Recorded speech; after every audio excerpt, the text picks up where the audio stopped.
Baik, di sini saya akan menjelaskan pengertian dari tindak pidana korupsi dan unsur-unsur tindak pidana korupsi. Pengertian korupsi adalah tindakan penyalahgunaan kekuasaan atau jabatan untuk kepentingan pribadi atau kelompok yang dapat merugikan keuangan atau perekonomian negara. Unsur-unsur tindak pidana korupsi yang pertama, perbuatan melawan hukum, di mana tindakan penyalahgunaan ini bertentangan dengan peraturan perundang-undangan yang berlaku. Yang kedua, penyalahgunaan kewenangan, kesempatan atau sarana, di mana pelaku menggunakan posisi fasilitas yang dimilikinya dengan tidak patut. Tiga, memperkaya diri sendiri, orang lain atau korban.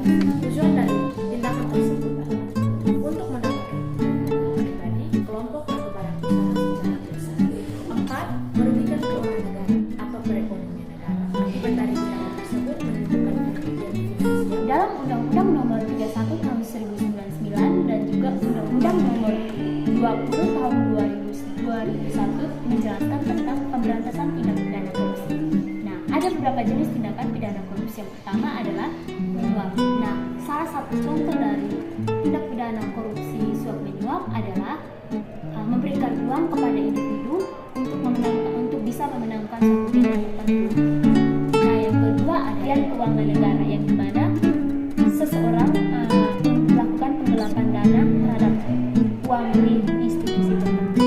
Yang ketiga, penggelapan dalam jabatan, yaitu penyalahgunaan wewenang untuk mengambil uang atau barang yang dipercayakan karena jabatannya. Misalnya, bendahara mengambil uang kas perusahaan untuk kepentingan pribadi. Yang keempat, pemerasan, yaitu memaksa orang lain untuk memberikan sesuatu atau melakukan pekerjaan untuk diri sendiri dengan menyalahgunakan kekuasaan. Misalnya, meminta uang perizin di luar tarif resmi untuk mempercepat perizinan. Jenis-jenis tindak pidana korupsi yang kelima, perbuatan curang. Tindakan curang dalam pengadaan barang atau jasa yang dapat membahayakan keamanan negara. Yang keenam, benturan kepentingan dalam pengadaan. Pejabat publik memiliki kepentingan pribadi atau afiliasi dengan pihak yang terlibat dalam proses pengadaan barang atau jasa. Yang ketujuh, gratifikasi, menerima atau pemberian yang berhubungan dengan jabatan dan berlawanan dengan kewajiban atau tugas. Dampak negatif korupsi. Korupsi memiliki dampak yang sangat merugikan bagi masyarakat dalam berbagai aspek kehidupan. Yang pertama dalam bidang ekonomi, yaitu kerugian keuangan negara, investasi menurun, biaya transaksi meningkat, persaingan tidak sehat.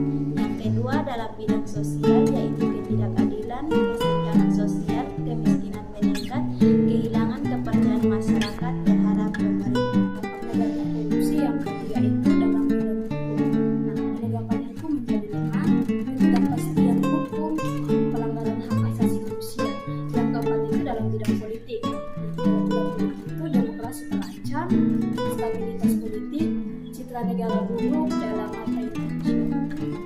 Pemberantasan korupsi memerlukan upaya yang komprehensif dan melibatkan berbagai pihak, termasuk pemerintahan, aparat penegak hukum, masyarakat sipil, dan media.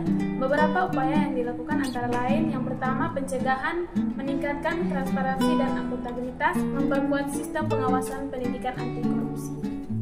Upaya pemberantasan korupsi yang kedua adalah penindakan penegakan hukum secara tegas dan tanpa pandang bulu terhadap pelaku korupsi. Yang ketiga, kerjasama internasional, berpartisipasi dalam konvensi anti korupsi internasional dan bekerja sama